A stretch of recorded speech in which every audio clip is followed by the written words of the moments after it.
जय श्री राम, जय श्री कृष्ण, जय गौ माता। मेरा नाम है जीवतराम बुनकर और अपने ही बाप का लाडला। तो दोस्तों, कैसे हो आप सभी। मैं आ चुका हूँ मेरा एक बहुत ही बड़ा सा नहीं, आज मैं भगवान के लिए कुछ लेकर आया हूँ, वो भी मेरे खुद की बातें जो है ना मेरे साथ है ना। अभी कुछ दिनों से मेरे से ना अजीब अजीब सी ना घटना होने लग गई है। जैसे कि मैं पहले पूजा पाठ के बारे में ही आपको मैं बताना चाहता हूँ कि पूजा पाठ में ना कितनी बड़ी शक्ति है। जैसे मुझे खुद को ऐसा हो रहा है, वो हो तो काफ़ी सालों से हो रहा है कि पहले क्या होता था कि जब भी पहले तो मेरे पापा ही पूजा पाठ करते थे, मैं तो बहुत ही कम करता था। मैं तो तब करता था कि जब मेरे पापा घर पर नहीं आते हो, मतलब कि जैसे ही 10 बजे 9:30 बजे ऐसे आते हो, उस समय घर वाले मुझे बोल देते कि आज तेरे को है ना दिया और अगरबत्ती करनी है। तो तब तो है ना, मैं सोचता था कि नहीं, तब तो अब मैं खुद ही पहले तो छोटा था, तो घर पर ही 8 बजे 8:30 8 बजे ऐसे है ना मैं आता था। लेकिन है ना घर वालों के एक दिन है ना मैं पूजा पाठ करने में लग जाता था घर वालों के हिसाब से कि नहीं, आज तेरे पापा आने वाले हैं नहीं, तो तेरे को आज दिया मुझे करना है।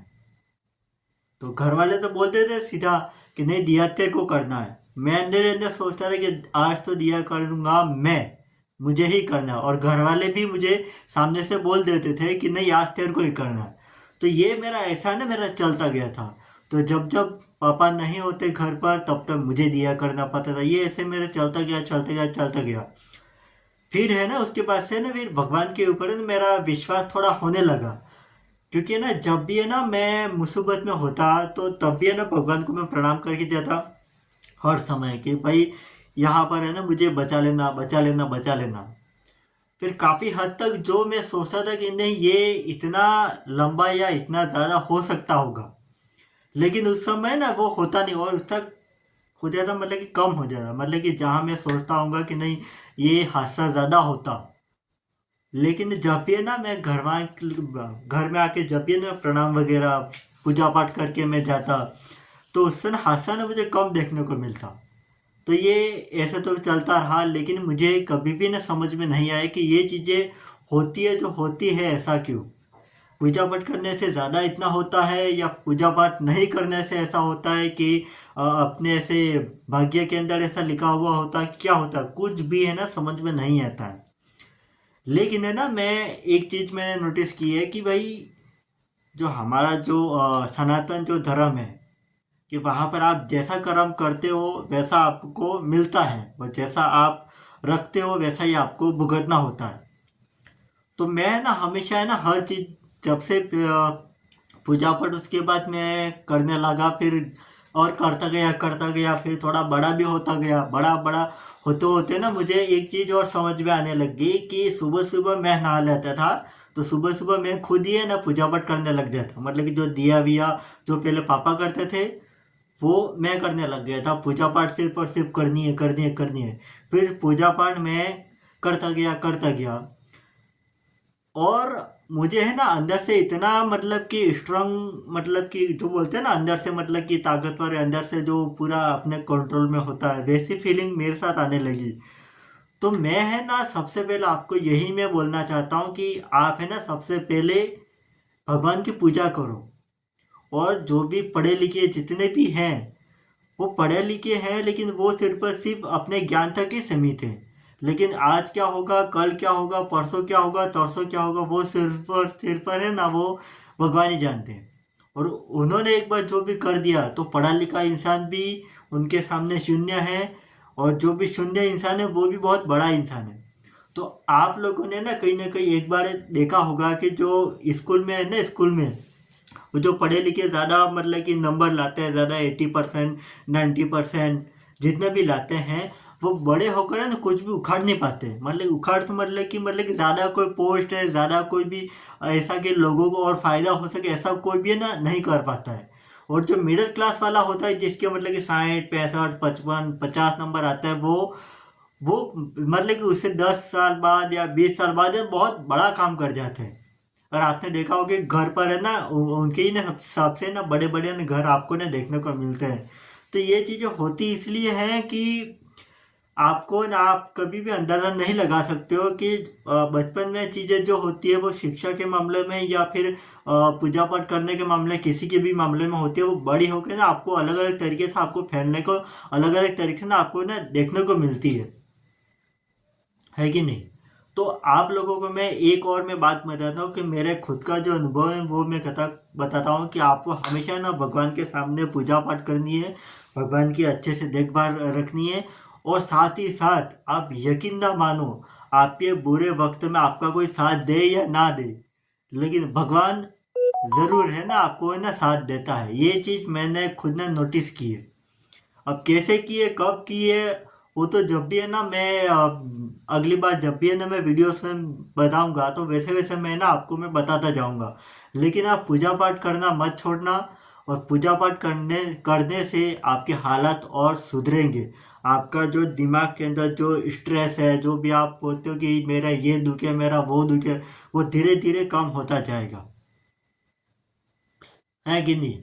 आप अच्छे से एक बार करना, क्योंकि मुझे बताने की इसलिए मुझे ज़रूरत पड़ी है क्योंकि मैंने है ना मेरा ये अभी आप जो चैनल है उसका नाम अगर आप देखोगे तो जीवतराम सनातन, या आप एक बार अच्छे से ना आप देख सकते हो मेरे इस चैनल को। तो मैंने यही करके ना मैंने सोच के ना मैंने ये वाला चैनल मैंने बनाया है। और ऐसे ही मैं आपको वीडियोस में बताने वाला हूँ कि सनातन धर्म से के अलावा और दुनिया में कुछ है ही नहीं, और भगवान से बढ़कर और कुछ है ही नहीं। आपने देखा होगा कि भगवान गरीबी में पैदा करता है या अमीरी में पैदा करता है। आपने देखा होगा कि इस वाले इंसान से है ना ऐसी क्या हुई है कि मतलब कि ये पैसे वाला है, इसकी किस्मत इतनी फूटी है कि नहीं ये गरीब है, इसका टांग टूटी है, इनका ये है, इनका वो है। तो कहीं ना कहीं आपने अगर अच्छा काम किया अगर है तो आपको अच्छा मिलेगा, और आपने खराब काम किया है तो आपको खराब मिलेगा। ये चीज़ें आपको है ना बाद में आपके साथ है ना होती है, पहले आपके साथ कुछ नहीं होता।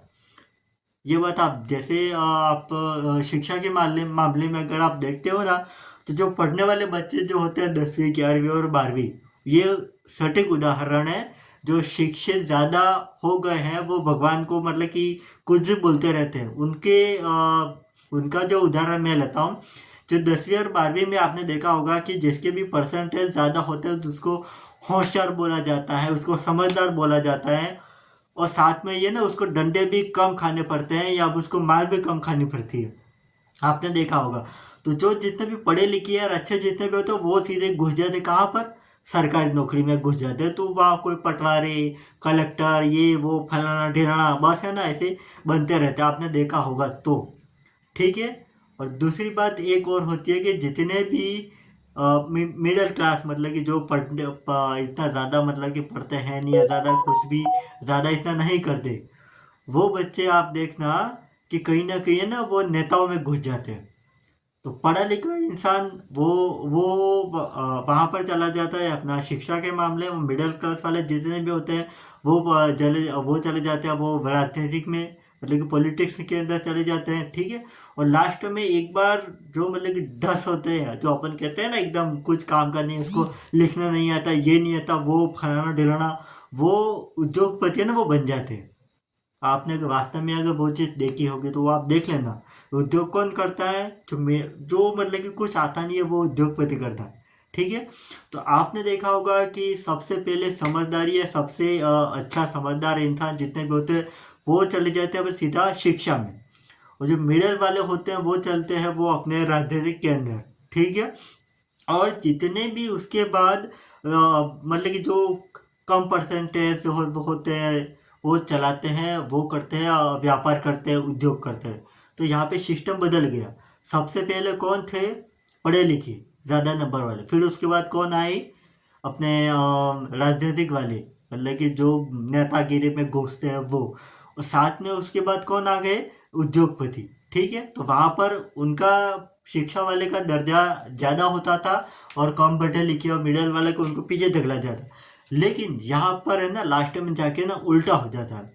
जो सबसे पढ़े लिखे होते हैं वो सबसे नीचे आते हैं, मतलब कि जो पढ़े लिखे होते हैं वो शिक्षा में किसी भी तरीके से चले जाते हैं, कुछ काम नहीं होता उनका, ठीक है, कुछ भी नहीं, ठीक है। अब ज़्यादा से कोई कलेक्टर बनता है, कोई आईपीएस बनता है, कोई फॉरेन डिपार्टमेंट, ये जितने भी पटवारी हटवारी सचिव वचिव जो भी होते हैं वो सब इतने में अटक जाते हैं, ठीक है।